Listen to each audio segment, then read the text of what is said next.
Il y a eu de tout temps des complots, des mystères cachés, des initiés donc.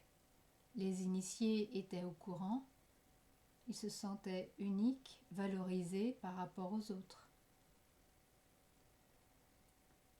Qu'est-ce que nourrit un complot? Généralement, cela nourrit la peur.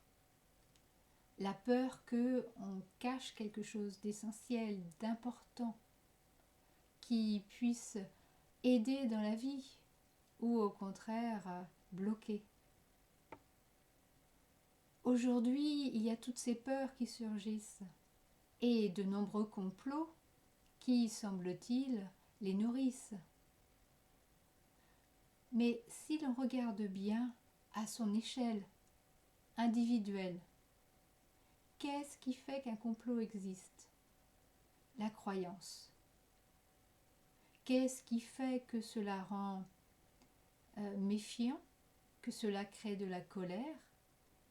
C'est la croyance ferme que l'on nous empêche d'accéder à quelque chose.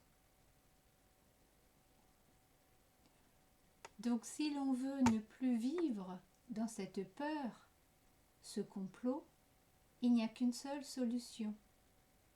C'est de revenir vers soi et d'écouter ses croyances. Est-ce que cette croyance m'amène du bien-être ou du mal-être? Parce que la finalité de tout, c'est de se sentir bien avec soi. S'épanouir demande de s'aimer. S'il y a colère, peur, on est forcément en mésestime de soi, parce qu'on croit que ce sont les autres qui nous empêchent d'accéder à ce bien-être. Les autres sont notre miroir. Si l'on veut en finir avec le complot qui nous empêche d'évoluer, il n'y a qu'une seule solution.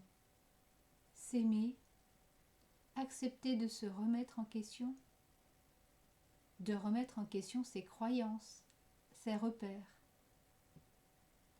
Est-ce que c'est la société qui nous empêche d'être bien? Est-ce que ce sont les autres qui nous empêchent d'obtenir ce que nous voulons?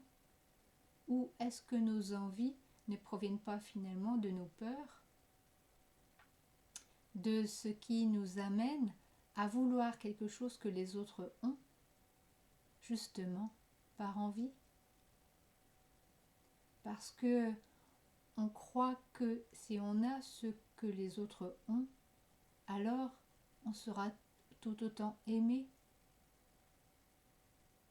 Mais l'amour n'est pas une question de possession, c'est une question d'état d'être. Et c'est toujours personnel, individuel. Le complot, oui, vu comme cela, il existe. Il a été créé par nous, pour que nous puissions prendre conscience de toutes ces peurs, ces mésestimes de soi, et pour que nous allions vers nous, pour nous aimer.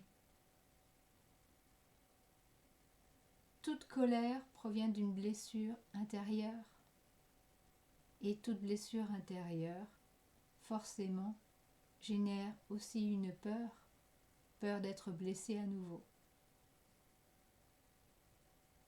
Alors quand vous vous sentez pris dans l'idée d'un complot, revenez vers vous, non pas parce que peut-être ça n'existe pas ailleurs, mais dans tous les cas, vous avez le pouvoir pour vous de trouver la paix, le bien-être, en allant voir votre colère.